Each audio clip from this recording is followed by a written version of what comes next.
అందరికీ నమస్కారం అండి. ఓం శ్రీ మాత్రే నమః. లలిత నవరాత్రులలో 6వ రోజు. అమ్మ పూజ ఎలా చేయాలి? అమ్మ నవదుర్గలలో ఏ రూపంలో దర్శనమిస్తుంది? లలిత నవరాత్రులలో అమ్మకు ఏ రంగు చీరతో పూజ చేసుకోవాలి? ఏ నైవేద్యాలు సమర్పించాలి? ఏ రంగు పూలతో పూజ చేసుకోవాలి?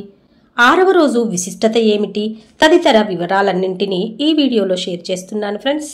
వీడియోలు కొత్తగా చూస్తున్నట్లయితే వీడియో నచ్చితే లైక్ చేయండి, షేర్ చేయండి, ఛానల్ని తప్పకుండా సబ్స్క్రైబ్ చేసుకోండి.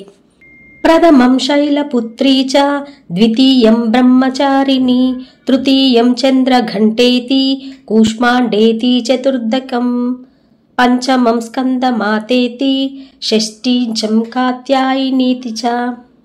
మొదట అమ్మ బాల్యావస్థలో, 2వ రోజు అమ్మ కుమారి రూపంలో తపస్సు చేసి, 3వ రోజు ఆ పరమశివుణ్ణి మెప్పించి వివాహం చేసుకుంది. 4వ రోజు అమ్మ గర్భం ధరించిన రోజు. 5వ రోజు చక్కని స్కందునికి జననాన్ని ఇచ్చిన రోజు. ఇలా ఒక అమ్మాయి పుట్టిన పాపాయి నుంచి చివరి దశ వరకు అమ్మ 9 రోజులలో మన కళ్ళకు కనపట్టినట్టు చూపిస్తుంది.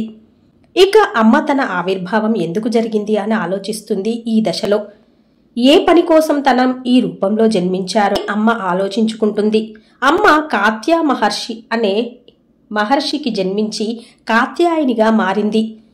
అమ్మ దుర్గా రూపంలో మహిషాసురుణ్ణి సంహరిస్తుంది.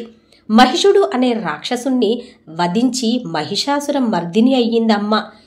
ఇక్కడ అమ్మ ద్వారా నేర్చుకోవాల్సిందేంటంటే, ప్రతి స్త్రీ కూడా మంచిని కాపాడుతూ ధైర్యంగా ముందుకెళుతూ బాధ పెట్టే వాళ్ళని కానీ, అసుర లక్షణాలు కలిగిన వాళ్ళని కానీ ఎదిరించే స్వభావాన్ని పెంపొందించుకోవాలి అని తెలుపుతుంది అమ్మ.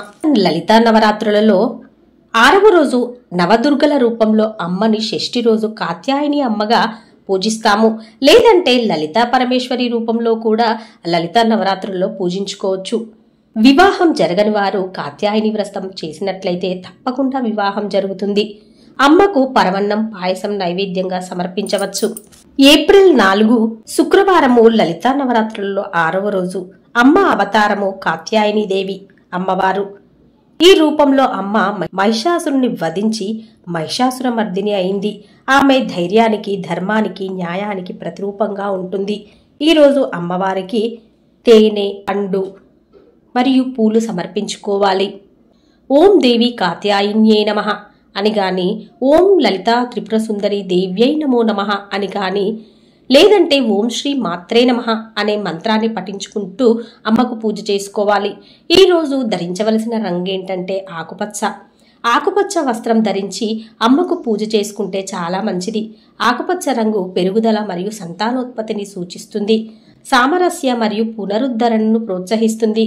అమ్మవారికి ఆకుపచ్చ రూపంలో ఉన్న సంపంగి పూలతో పూజ చేసుకుంటే ఎంతో మంచిది. ఇక అమ్మకు పూజ ఎంతో ఆడంబరంగా చేస్తేనే అమ్మ కరుణిస్తుంది అనుకోవడం పొరపాటు. అమ్మకు మనకు ఉన్నంతలో పంచోపచార పూజ కానీ, షోడశోపచార పూజ కానీ చేసుకోవచ్చు. అమ్మకు గంధం, పుష్పం, దీపం, ధూపం, నైవేద్యం సమర్పించినా చాలు. అమ్మకు వీలైతే తాంబూలం సమర్పిస్తే మరీ మంచిది.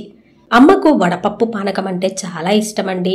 వడపప్పు పానకం అమ్మకు ప్రతిరోజు నైవేద్యంగా సమర్పించిన చాలా ప్రీతి అమ్మకి. ఇక అమ్మకు 6వ రోజు పూజ ఇలా చేసుకుంటే సరిపోతుంది. సర్వే జన సుఖినో భవంతు, లోకా సమస్త సుఖినో భవంతు. ఓం శ్రీ మాత్రే నమః. వీడియో నచ్చితే లైక్ చేయండి, షేర్ చేయండి, ఛానల్ని తప్పకుండా సబ్స్క్రైబ్ చేసుకోండి. అలాగే మరవకుండా బెల్ బటన్ యాక్టివేట్ చేసుకోండి ఫ్రెండ్స్. అప్పుడే నేను చేసే ప్రతి లేటెస్ట్ వీడియో మీ మొబైల్కి నోటిఫికేషన్ రూపంలో చేరుతుంది. ఉంటానండి. Thank you for watching.